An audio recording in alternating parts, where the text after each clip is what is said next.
Hey guys what's up welcome पर आपका बहुत बहुत स्वागत करता हूँ। सबसे पहले तो अगर आप तक सब्सक्राइब नहीं किया है तो आई वुड सजेस्ट कि आप चैनल के सब्सक्राइब बटन को प्रेस कीजिए, बेल आइकन प्रेस कीजिए ताकि जो भी नेक्स्ट वीडियोस या नेक्स्ट टेस्ट मैं एनडीए सीरीज में अपलोड करूँ उसकी नोटिफिकेशन आपको मिल जाए। तो ये एनडीए एंड एनए का रिटन एग्जाम जो रहता है उसके लिए प्रेपरेशन टेस्ट है, प्रैक्टिस टेस्ट आप इन्हें कह सकते हो। 2 टेस्ट हम ऑलरेडी कवर कर चुके हैं। टोटल क्वेश्चन हर टेस्ट में है 15 और आपको एक फीडबैक देनी होती है at the last of every test कि आपको 15 में से आपका स्कोर जो है वो कितना रहता है। ठीक है, वो आपको मुझे बताना है। सो टेस्ट स्टार्ट करने से पहले आपके लिए एक क्वेश्चन है। In Thar region the shifting sand dunes are locally known as. आपके ऑप्शंस हैं धरियान, दौर्स, धोरोज या धया। ठीक है, अगर आपको इसका आंसर पता है then it is very good. आपको क्या करना है, इसका आंसर जो है वो मुझे कमेंट करके बताना है। इसका आंसर मैं आपको नेक्स्ट वीडियो में बताऊंगा। सो स्टार्ट करते हैं। हमारा फर्स्ट क्वेश्चन है डेंसिटी ऑफ वाटर इज। आपके ऑप्शंस हैं maximum at 0 degree Celsius, minimum at 0 degree Celsius, maximum at 4 degree Celsius और मिनिमम एट -4 डिग्री सेल्सियस। तो देखिए डेंसिटी ऑफ वाटर की बात करें तो ये मैक्सिमम होती है एट 4 डिग्री सेल्सियस। तो इसका सही आंसर है सी। नेक्स्ट क्वेश्चन पे आते हैं, question number 2। The phosphorus used in the manufacture of safety matches is. आपके ऑप्शंस हैं red phosphorus, black phosphorus, white phosphorus या स्कारलेट फास्फोरस। तो देखिए मैच स्टिक में जो मटेरियल होता है वो बेसिकली फास्फोरस होता है, ये तो आपको स्टेटमेंट में ही गिवन है। लेकिन कौन सा फास्फोरस होता है ये आपसे क्वेश्चन में पूछा है। तो इसका जो सही आंसर है वो है रेड फास्फोरस। ठीक है, रेड फास्फोरस जो है वो मैच स्टिक में या सेफ्टी मैचेस में यूज होता है। नेक्स्ट क्वेश्चन है question number 3। One of the main causes of air pollution in cities is emission from vehicles like cars and trucks. Cars emit various pollutants which are bad for human health when inhaled. Like आपके जो pollutants हैं वो दिए हैं nitrogen oxide, carbon monoxide, carbon dioxide या benzene. फिर आपसे पूछा है स्टेटमेंट में which of the above pollutants are not tolerated by human being even at very low levels। ठीक है, इनमें से कौन से पॉल्यूटेंट ऐसे हैं जो लो लेवल में भी टॉलरेट नहीं किए जा सकते। तो आउट ऑफ दीज 4 आपका nitrogen oxide, nitrogen carbon monoxide and benzene, ये 3 जो ऐसे पॉल्यूटेंट हैं ये लो लेवल में भी डेंजरस रहते हैं। कार्बन डाइऑक्साइड जो है वो कुछ लेवल तक परमिसिबल रहता है। ठीक है, तो इसका सही आंसर है 1, 2 and 4। D is the right one. Next question है question number 4। Arrange the following centres of AIIMS from east to west. आपके ऑप्शन जो प्लेसेस दिए हैं वो हैं ऋषिकेश, न्यू दिल्ली, पटना एंड भुवनेश्वर। तो ईस्ट से वेस्ट आपको जो है वो इन्हें अरेंज करना है। सबसे पहले आएगा भुवनेश्वर। ठीक है, 4th नंबर सबसे पहले आएगा। सॉरी, आप इस तरह से लिखिए 4, भुवनेश्वर सबसे साइड में, ईस्ट वाली साइड। देन आएगा पटना। ठीक है, पटना आएगा, उसके बाद फिर आएगा आपका ऋषिकेश और लास्ट में आएगा आपका न्यू दिल्ली। ठीक है, लास्ट में आएगा न्यू दिल्ली। तो इसका सही जो ऑर्डर है वो है 4-3-1-2। 4-3-1-2 है आपका ए ऑप्शन में, तो इसका ए जो है वो सही आंसर है। नेक्स्ट क्वेश्चन है question number 5। Suppose if the force of gravitation between two bodies of equal masses is F. ठीक है, आपको फोर्स ऑफ ग्रेविटेशन दी है एफ, एफ जी मान लेते हैं इसे। If each mass is doubled keeping the distance of separation between them unchanged the force would become. तो देखिए सबसे पहले आपको इसका रिलेशन जो है ग्रेविटेशनल फोर्स का वो पता होना चाहिए।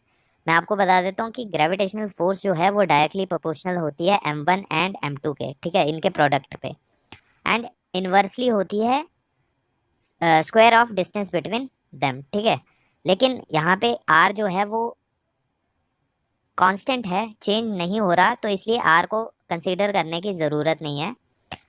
f की बात करें तो f जो है आपका मास m1 और m2 के प्रोडक्ट से डायरेक्टली प्रोपोर्शनल होगा।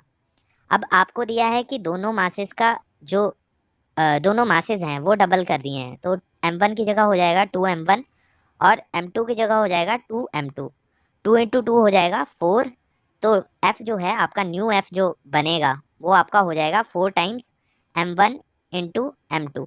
ठीक है, m1 इंटू m2 जो है वो f के इक्वलेंट है, उसके प्रोपोर्शनल है, तो यहाँ आप डायरेक्ट f लिख सकते हो। तो न्यू f जो है वो आपके पास आएगी 4f। ठीक है, तो इसका सही आंसर रहेगा सी। नेक्स्ट क्वेश्चन है question number 6। A body has free fall from a height of 20 metres.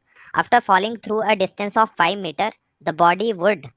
आपके ऑप्शंस हैं lose 1/4 of its total energy, lose 1/4 of potential energy, lose gain 1/4 of potential energy, या gain 3/4 of its total energy. तो देखिए, जब आप 20 metres पे उसे drop कर रहे हो तो 20 मीटर्स की हाइट पे उसके पास एक पोटेंशियल एनर्जी है। ठीक है, फिर आफ्टर 5 मीटर्स, 5 मीटर बाद क्या होगा, आपकी 1/4 ऑफ पोटेंशियल एनर्जी जो है वो लूज होगी और वो कन्वर्ट होगी काइनेटिक एनर्जी में। ठीक है, कन्वर्जन होगा पोटेंशियल एनर्जी का काइनेटिक एनर्जी में। तो इसका सही आंसर है lose 1/4 of its potential energy. Next question है question number 7। Soap is sodium और पोटेशियम सॉल्ट ऑफ। आपके ऑप्शंस हैं stearic acid, oleic acid, palmitic acid और ऑल ऑफ दी अबव। तो जो सोप होता है वो आपका सोडियम और पोटेशियम सॉल्ट से बना होता है, और ये सॉल्ट जो होते हैं ये आपके कौन से एसिड के होते हैं, ये होते हैं इन तीनों ही एसिड्स के। तो इसका सही आंसर है all of the above. Next question पे आते हैं question number 8। Mass of a particular amount of substance. आपके 3 स्टेटमेंट आपको साथ में दिए हैं, 1, 2 and 3। Is the amount of matter present in it. ये एक सही स्टेटमेंट है। सेकंड है does not vary from place to place. ठीक है, मास जो होता है ये आपका मून पे भी सेम होगा, सन पे भी सेम होगा और अर्थ पे भी सेम होगा, लेकिन वेट जो है it depends upon gravitational pull of the object. ठीक है, अर्थ पे है तो ग्रेविटेशनल फोर्स ऑफ अर्थ लगेगी, या जी जो है अर्थ का मेजर होगा। मून की बात करें तो मून की ग्रेविटी अलग होती है, सन की ग्रेविटी अलग होती है, तो आपका वेट जो है डिफरेंट प्लैनेट्स पे या डिफरेंट सैटेलाइट्स पे डिफरेंट रहेगा, लेकिन मास जो है वो कांस्टेंट रहता है। तो सेकंड स्टेटमेंट भी सही है। और थर्ड स्टेटमेंट जो है वो दी है changes with change in gravitational force, जो कि मैं आपको ऑलरेडी बता चुका हूँ, ये चेंज जो है नहीं होती ग्रेविटेशनल फोर्स से, तो ये गलत स्टेटमेंट है। तो इसका सही आंसर क्या होगा, 1 and 2 ओनली। नेक्स्ट क्वेश्चन है question number 9। Structurally the Meghalaya region is a part of. आपके ऑप्शंस हैं Shivalik range, Deccan plateau, greater Himalayas या अरावली रेंज।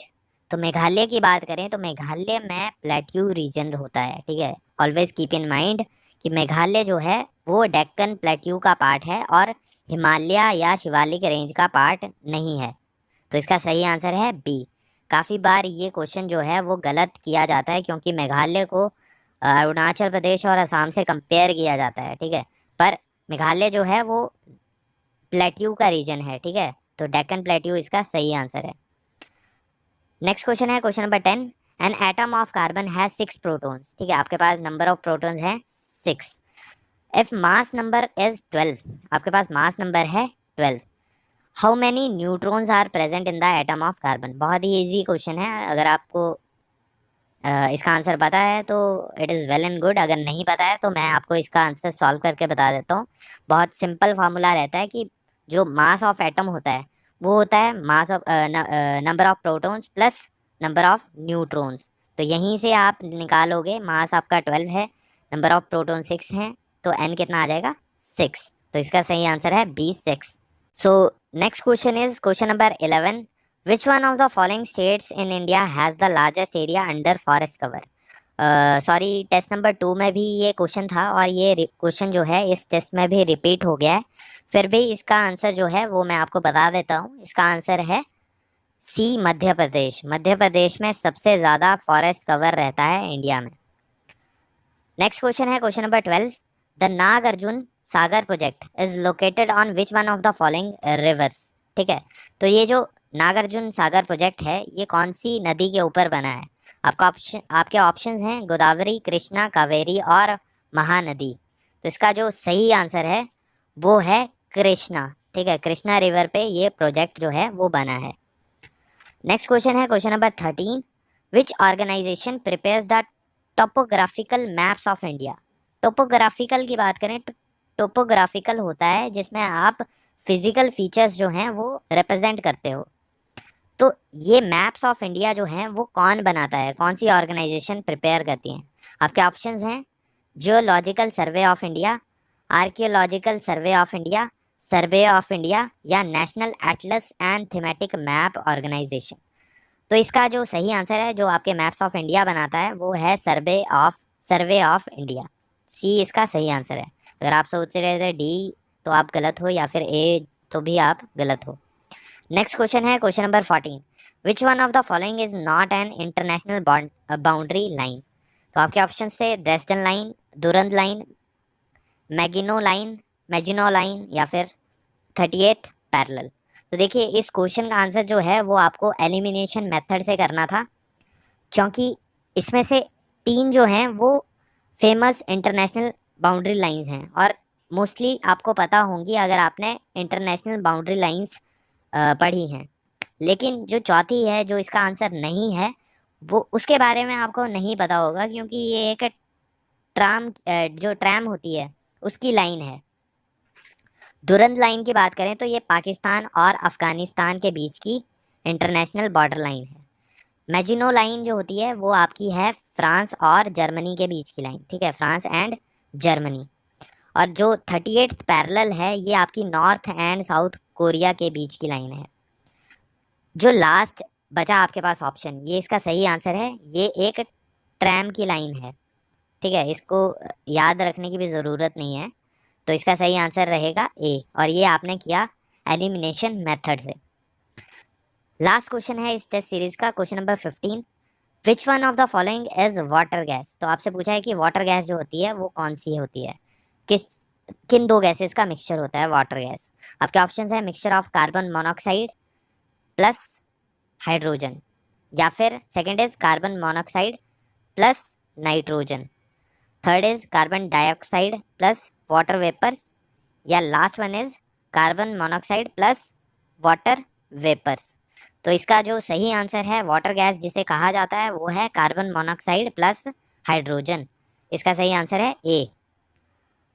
सो आपसे जो क्वेश्चन पूछा गया था वीडियो के शुरू में वो आप यहाँ से देख सकते हो। ये रिमाइंडर है कि आपको इस क्वेश्चन का आंसर जो है वो कमेंट करके मुझे बताना है।